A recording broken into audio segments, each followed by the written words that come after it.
Porque Jesús, cuando ya se acercaba a Jerusalén, decidió esperar en Betania y no entrar directamente a la ciudad. Una de las cosas que Jesús hizo cuando estuvo aquí en la tierra es hacer cumplir todo lo que el Padre había mandado a decir y ordenar a través de sus siervos los profetas. Toda ordenanza, cada detalle de su ley y de sus fiestas vinieron a ser el reflejo del quién y para quién se habían hecho. En Juan capítulo 12, verso del 1 al 3, leemos que faltaban pocos días para la fiesta de la Pascua. Juan 12, verso del 1 al 3. 6 días antes de la Pascua vino Jesús a Betania, donde estaba Lázaro, el que había estado muerto y a quien había resucitado de los muertos, y le hicieron allí una cena. Marta servía y Lázaro era uno de los que estaban sentados a la mesa con él. Jesús predicó a los alrededores de Betania por 6 días. Varios acontecimientos pasaron en esos 6 días. Jesús se hospedaba en la casa de Lázaro, su amigo. Un acontecimiento importante que ocurrió en la casa de Lázaro fue cuando María ungió a Jesús derramando un perfume valioso.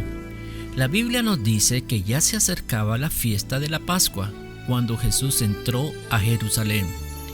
De Betania a Jerusalén era muy poca la distancia.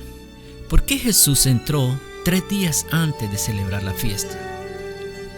La fiesta de la Pascua o Pesaj. Levítico capítulo 23, verso 5.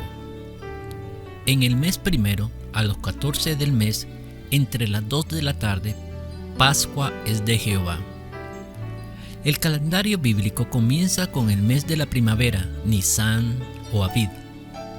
La Pascua se celebra en la noche del día 14 de ese primer mes, y en la misma es sacrificado el cordero.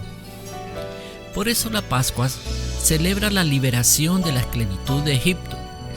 El nombre de la fiesta en hebreo es Pesaj, quiere decir pasar más allá, y proviene de las instrucciones dadas por Dios a Moisés para que recordaran que Dios cumple sus promesas. Dios mandó a través de Moisés que cada familia israelita apartara el día 10 del primer mes de Nisan o Abib un cordero macho de 1 año sin defecto, ya fuera de oveja o de cabra. El animal será sin defecto, macho de 1 año. Lo tomaréis de las ovejas o de las cabras, y lo guardaréis hasta el día 14 de este mes, y lo inmolará toda la congregación del pueblo de Israel entre las 2 de la tarde.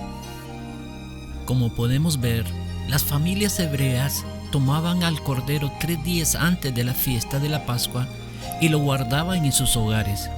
Jerusalén fue construida para que fuera la casa del Señor, donde todos los hijos se regocijaran en ella. Jesús es el Cordero de Dios, así lo expresó Juan el Bautista. El siguiente día vio Juan a Jesús que venía a él y dijo: He aquí el Cordero de Dios que quita el pecado del mundo. Juan capítulo 1, verso 29. Jesús entró a Jerusalén 3 días antes de la fiesta, y el sacrificio de Jesús sucedió exactamente a la hora en que se sacrificaba el cordero en el templo. En Juan capítulo 19, verso 1 dice: Era la preparación de la Pascua, y como la hora sexta, entonces dijo a los judíos: He aquí vuestro rey. La Pascua se preparaba el 14 de Nisan. Las autoridades querían evitar que Jesús muriera el día de la Pascua. El apuro con el cual se llevó a cabo el procesamiento y la sentencia muestra cómo se quiso terminar cuanto antes con el asunto por la inminente fiesta.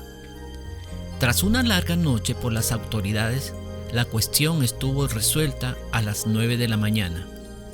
Jesús estuvo clavado en la cruz 6 horas, desde las 9 de la mañana hasta las 3 de la tarde, momento en el cual murió.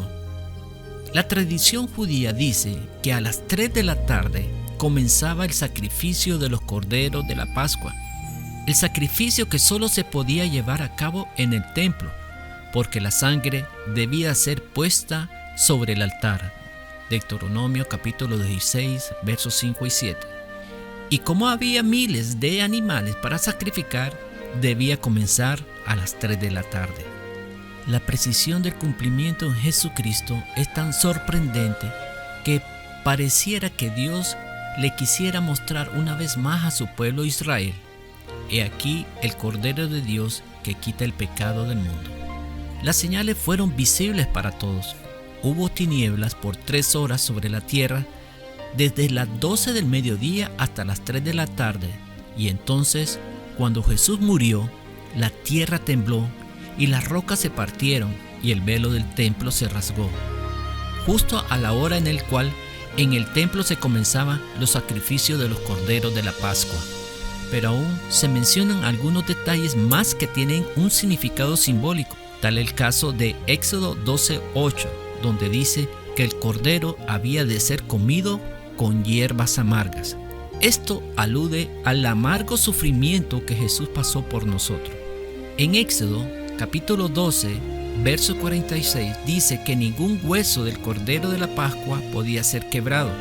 Y así menciona Juan en el capítulo 19, en los versos 33 al 36, la realidad de que a Jesús no se le quebró ninguna pierna, contrariamente a los otros 2 crucificados junto a Jesús. De manera que podemos decir, como Pablo, porque nuestra Pascua es Cristo, ya fue sacrificada por nosotros. 1 Corintios capítulo 5, verso 17.